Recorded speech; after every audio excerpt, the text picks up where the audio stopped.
Hey everyone, and welcome back to another video. Today we tackle one of the largest topics in Battle for Azeroth in this video, which has been sponsored by Audible, where you can pick up Before the Storm, the prelude to these events, with a free 30-day trial, link in the description.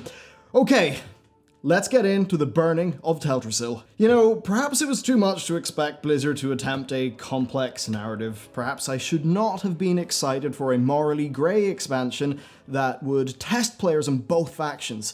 But, you know, the signs were there. There was Sylvanas and her chemical weapons. There was Sylvanas thinking about destroying Stormwind and raising everyone as an undead. Her forces executing civilians. Sylvanas setting up the murder of her three sisters. But all the way through, we were told, no, this will be morally grey.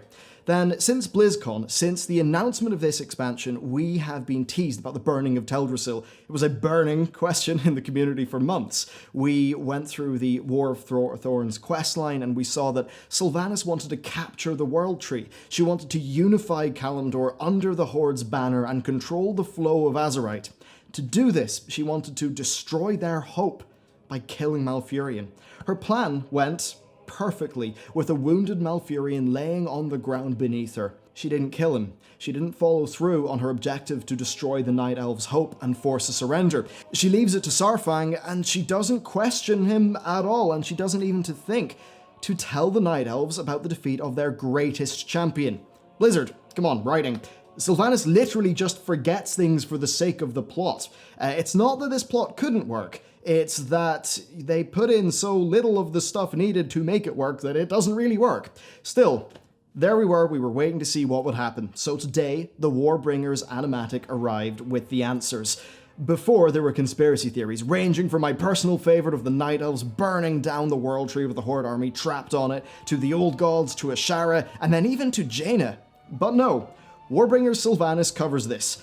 First, I just need to clear the air. This is a gorgeous cinematic. All aspects of it are wonderful. The characters are well acted. The art is gorgeous. The music is perfect. It is a brilliant piece of work, and all the people involved in it should be immensely proud of what they've done and what they've created. My problem is the broad direction of the writing, though, and boy, I think this is a real bad one.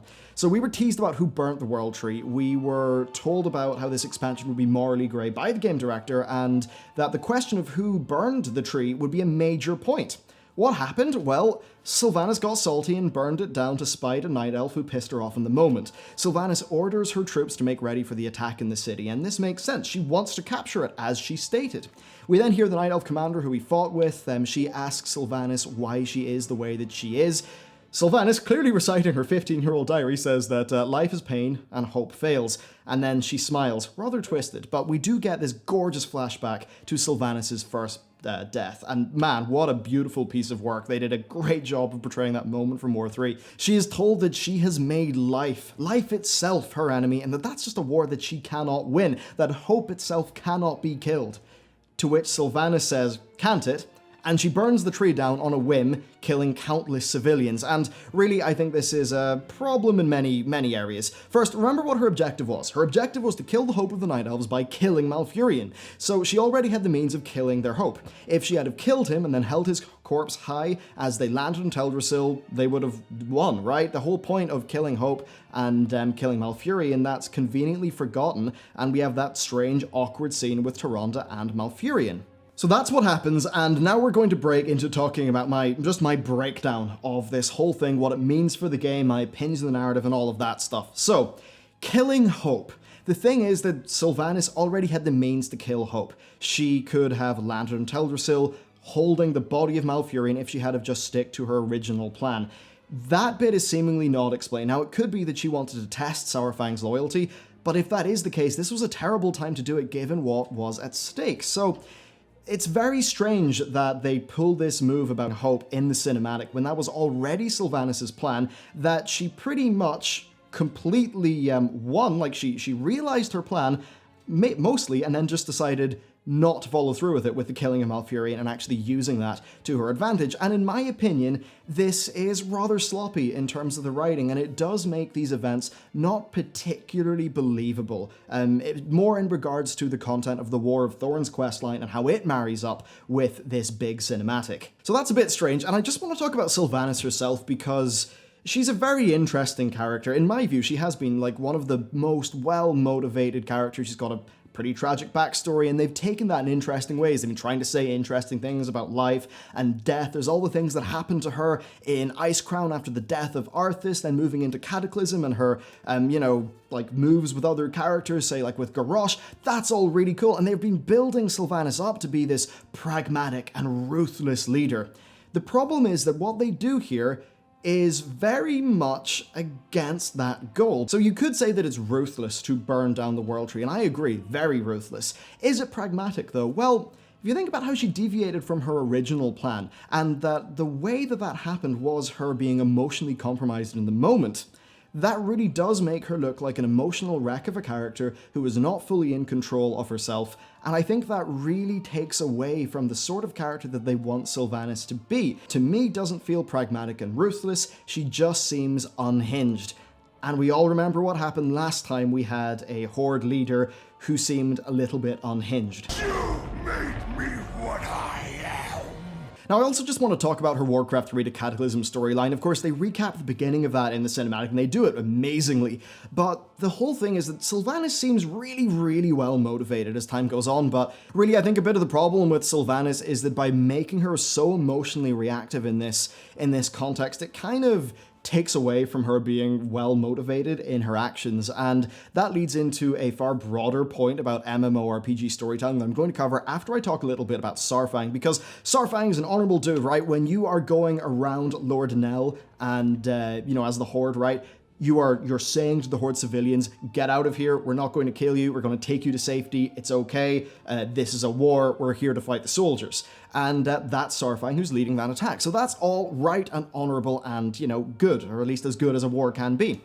The thing is that as all of this happens, Saurfang, who is a honorable character who cares about, obviously he cares about things like civilian casualties, as we see, for him to just stand there behind her as she orders this does seem a little bit strange, and that could just be a constraint of the cinematic, but we just don't really see a lot of blowback against Sylvanas for this in the immediate future. I know we are going to see that in the future of the expansion, but as for right now, it definitely does leave this kind of strange, hollow feeling, and because of that, I want to talk a little bit about storytelling in an MMORPG. And the reason why is because the Horde and the Alliance are banners that players rally behind. It very much is a different thing from a lot of other game genres when it comes to storytelling. So the Horde would appeal to people who kind of want a more like, sort of rustic, scrappy, underdog kind of group of people, but they're unified by how they're outcasts and they're honorable and they want to band together because they're better if they're together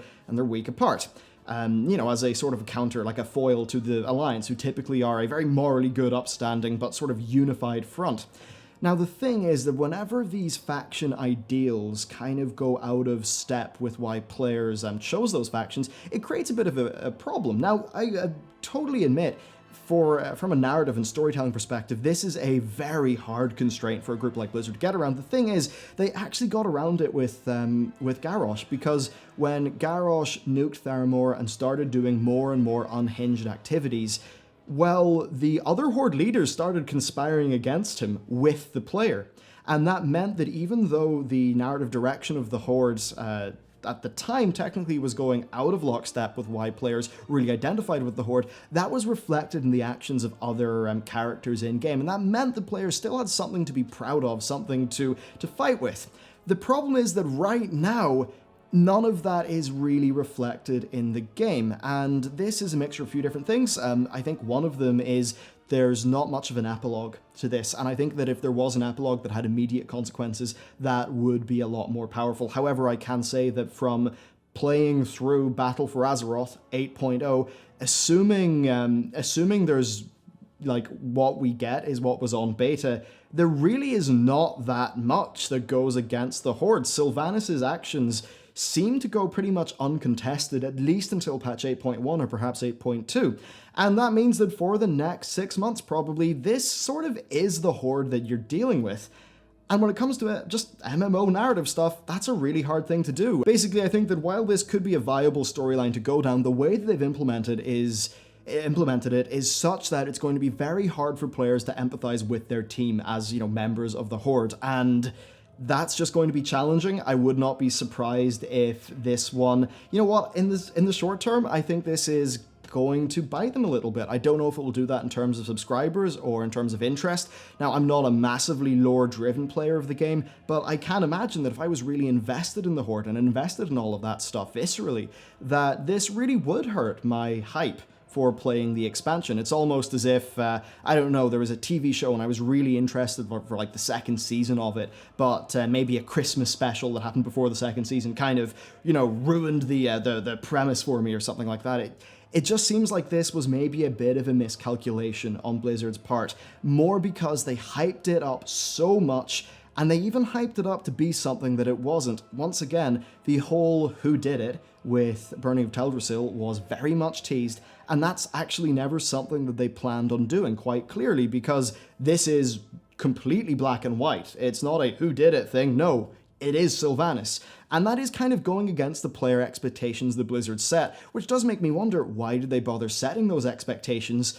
I guess maybe they set those expectations because they just wanted to have Sylvanas nuke it, and for that to cause a stink with players, perhaps because they're trying to really make us hate her as a character for future plot lines, and I'm going to get into future plot lines. What I would say, though, is that going down that route of storytelling, that sort of shock route of storytelling, is it great for getting headlines? Yes, like I'm sure this video, I'm sure Taliesin's and Nobles, everyone who does videos, right? I'm sure all of our videos will do well and the community will be really interested and engaged.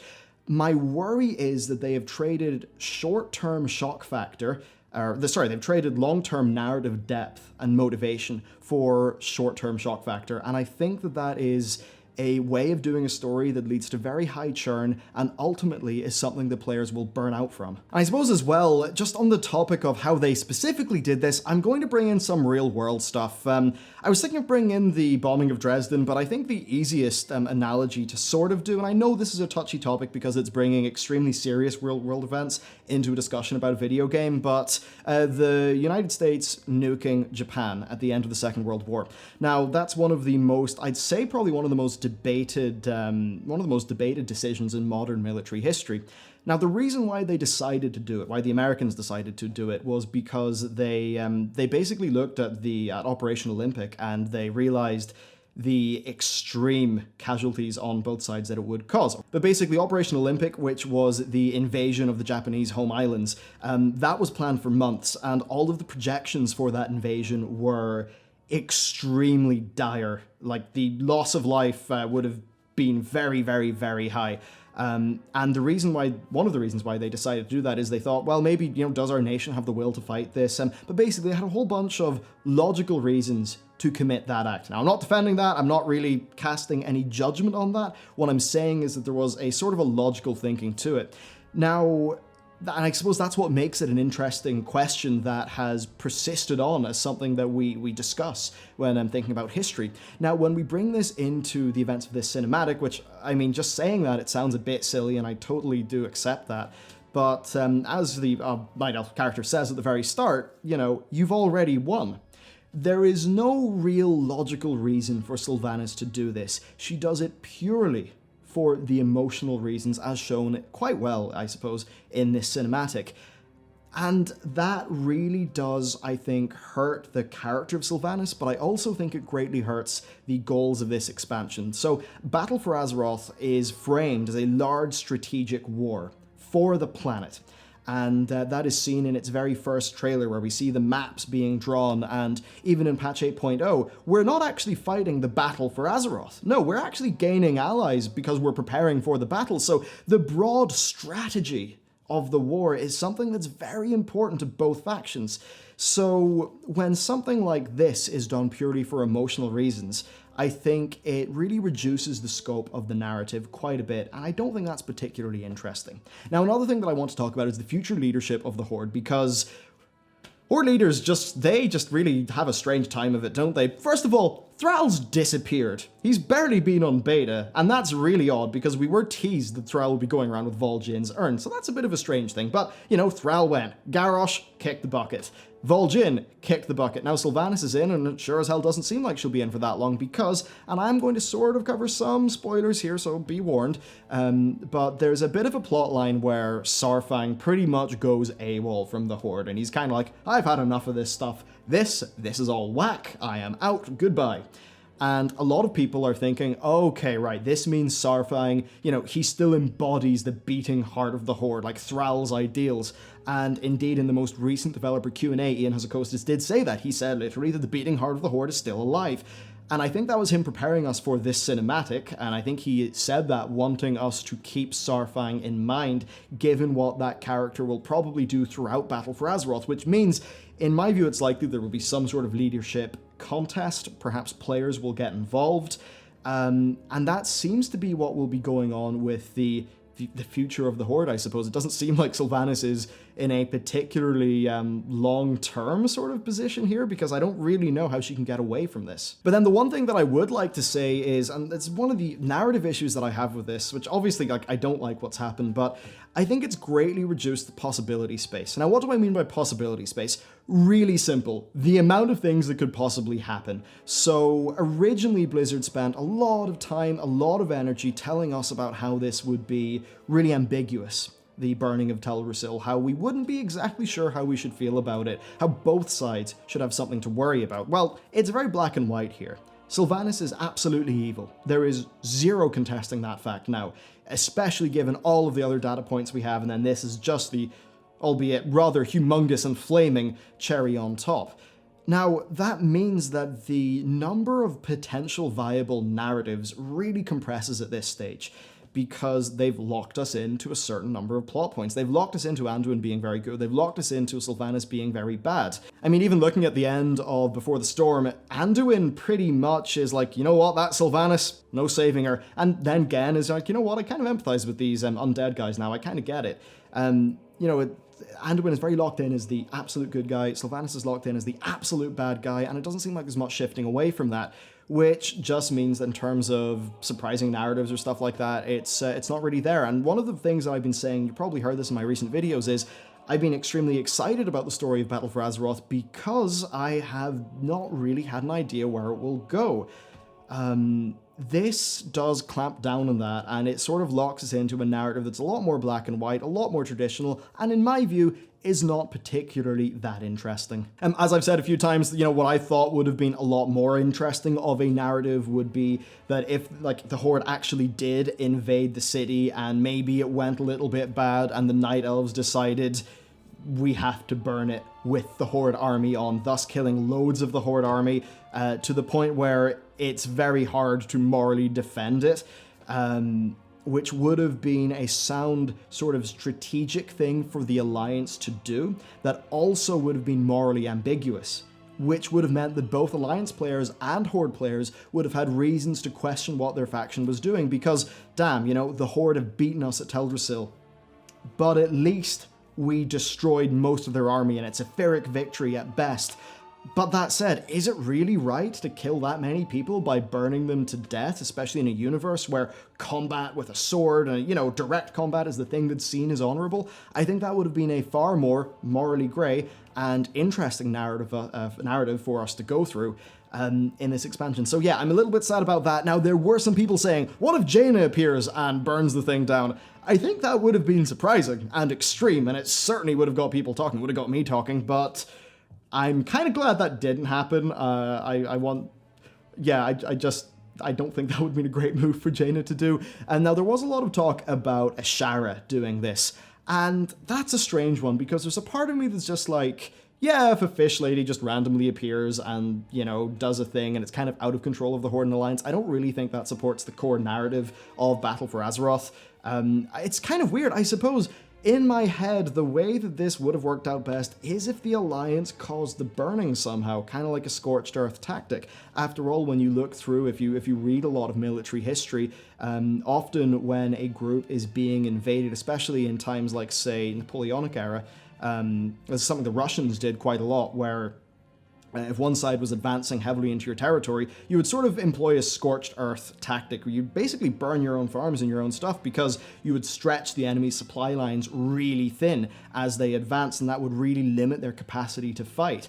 I just think that sort of leaning into some of those things that are maybe a little bit more rooted in military history, I think that would have been more interesting given how this is supposed to be the Battle for Azeroth, and as I said, it's supposed to be an expansion, at least ostensibly, about the strategic battle for Azeroth between these two factions, obviously with us all expecting that a bunch of tentacles are going to appear halfway through and screw us all up, which, by the way, I'm still totally hyped for and totally down for. Okay, so before I leave you though, there is one thing that I really want to talk about that is super interesting about the lore, and that is light and void and death. So, we are told that Sylvanas has made life itself her enemy. The void, then, in the Three Sisters comic, tells us that Sylvanas serves the true enemy. And there's a whole bunch of stuff that is pointing to death itself being the ultimate evil. And interestingly enough, if you think about it, right, light and void are both forces of creation. They come together and stuff comes out. That is like the Big Bang of the Warcraft universe. Now, if we think about the real world and the real universe, right, what's the fate? So far, it seems like the fate of our universe is the heat death, and that is caused by entropy. And if you go through Chronicle and you go through a lot of the WoW lore, death is kind of this like entropic force. Death on the cosmic forces chart in Chronicle literally is like there as a force. And that is so damn interesting to me, because it does sort of frame death as being the ultimate enemy. It frames Sylvanas as serving death, though it doesn't necessarily seem like she is serving it knowingly or willingly, which is kind of interesting. But yeah, light, void, they seem to both hate death. Sylvanas now serves death, and we also know that this expansion has a big void servant with Ashara. We know the N'Zoth, another void sort of servant, is involved. So that definitely is setting up some very interesting narratives, and when we think about characters as well that are going on, well, you've got Kalia Menethil. She got raised up as an undead by the light, which is kind of interesting to think about death being the enemy of light and void, and light saving her from death and making her a new light-forged undead. That's extremely interesting. I know there's been a lot of speculation, instead of Sylvanas just getting off in a leadership contest, will she actually get light-forged like Kalia Menethil? Perhaps Kalia will come in as an important character, a potential leader of the Forsaken, or someone who Sylvanas interfaces with, because again, if you think about it, Sylvanas did kill Kalia personally, so those characters would have history and would have an interaction with each other. Then when we just think about other undead people, Bolvar comes to mind because, Arthas knew about a lot of this stuff, and he knew that the undead would be a very powerful force for protecting the planet from its existential threats. That's stated in Chronicle 3. And all over the place, we are sort of told that the undead have this resistance to the void, which again makes things really interesting. So it kind of makes you wonder if Sylvanas is going in this strange, almost Lich King-like path. I mean, come on, think about how she at one stage considered burning Stormwind and raising everyone in it. Could we see like a Bolvar versus Sylvanas situation? That's certainly interesting to think about. And then even on Bolvar, of course, his daughter is introduced in Borealis, which again sort of suggests that he could make it into the plot somehow. So there is one area here where interesting things could happen based on Sylvanas pretty much going off the deep end. However, I'm pretty suspicious about things, and at least it does set up for the next while that it's going to be a pretty boring black and white narrative in terms of the broad sort of faction v faction thing. So right now I'm kind of just hoping that the old gods and all the spooky stuff comes in a little bit quicker, because I think that could potentially be a solid bit more interesting than this. But yeah, there you go. That's pretty much what I've got to say on this cinematic. Yeah, I'm disappointed. Not in the cinematic itself, it's gorgeous, but I'm disappointed in the story, to be completely honest with you. And the main reason why I'm disappointed is because I was expecting something more, something greater. Blizzard have long been talking about how they're proud of their new in-game storytelling, how they're just forging a new path ahead for the Warcraft franchise. Throughout the promotion of this expansion, we were told, about how it was going to be morally grey, how it would sort of bring a more adult storytelling to the game in places. We were told about how the Burning of Teldrassil would be ambiguous, so that both factions would really have to be introspective and kind of ask themselves what's going on.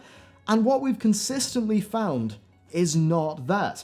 And I suppose the one bit where I could get a little bit emotional in this is that Blizzard purposefully communicated a whole bunch of things seemingly in a deceptive way that to me feels in bad faith. Now, they totally could be changing that stuff in the future, but at least from what I've played of the Battle for Azeroth expansion itself, and then the cinematics, it definitely doesn't sound like they've navigated that very well. So, that's my closing thoughts on the Burning of Teldrassil. Yep, we finally got through it. More than ever, I want to hear what you have to say about this because it's a deeply interesting topic. That affects all of us, really. So a massive thank you to you for watching this video, and a massive thank you to Audible for sponsoring it as well. And with their free 30-day trial, you can get a copy of Before the Storm, which covers the prelude and the lead up to all of this stuff. You can get that for free. It's really worth checking out, so you can do that. And, you know, other than that, thank you very much for watching this video, and I will see you in the next one.